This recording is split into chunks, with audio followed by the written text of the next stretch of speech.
آئیے آپ کو دکھاتے ہیں وطن سے محبت کا اظہار۔ اجمان کی معروف کاروباری شخصیت چودھری عبدالحفیظ گزشتہ 35 سالوں سے پردیس میں اپنے دوستوں اور کارکنان کے ہمراہ جشن آزادی مناتے آ رہے ہیں۔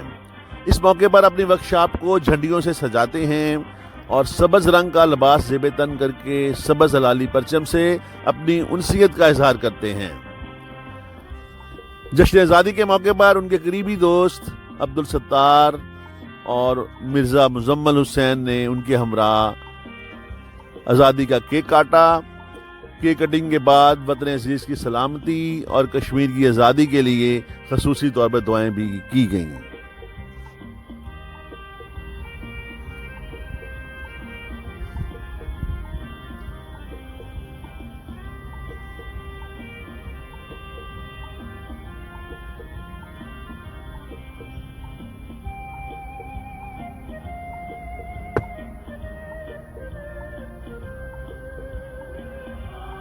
اللہ الرحمن الرحیم۔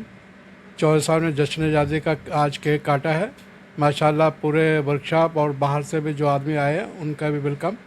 ہم بہت شکر گزار ہیں چودھری صاحب کے، اور ہر سال اس طرح کرنا چاہیے اپنے جشن آزادی اور کشمیر کے لیے بھی۔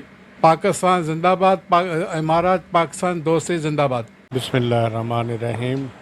آج جشن آزادی کا 14 اگست کا دن ہے۔ ہمارے چودھری عبدالحفیظ صاحب نے پوری ورکشاپ کے لیے اپنا ورکروں کو بنا کے کیک کی رسم ادا کی، اور اب ہمیں بہت خوشی ہے کہ آج ہمارے ملک کا 14 اگست کا جشن آزادی کا دن ہے۔ تو انشاءاللہ امید کرتے ہیں کہ سب ورکر بھی خوش ہیں، ہم لوگ بھی جہاں امارات میں بھی رہتے ہیں، ادھر پاکستان کے ملک اپنے ملک کی یاد تو آتی ہے نا۔ ہمارے ملک کا یوم آزادی کا دن ہے، بہت خوشی کا دن ہے۔ پاکستان زندہ باد، پاک ہمارا دوستی زندہ باد۔ بسم اللہ الرحمن الرحیم۔ آج ہمارا پاکستان کا قومی دن ہے۔ اس کی قومی کے دن کی خوشی کے موقع پر ہم لوگوں نے اپنے دوستوں کو، عزیزوں کو، ورکروں کو، سب کو اکٹھا کیا ہے، اور بڑی خوشی والی بات ہے۔ ہم نے کپڑے بھی ایسے پہن لیے ہیں جیسے ہونے چاہیے پاکستان کے جھنڈے کے، اور اللہ تعالیٰ ہمارے ملک کو سلامت رکھے۔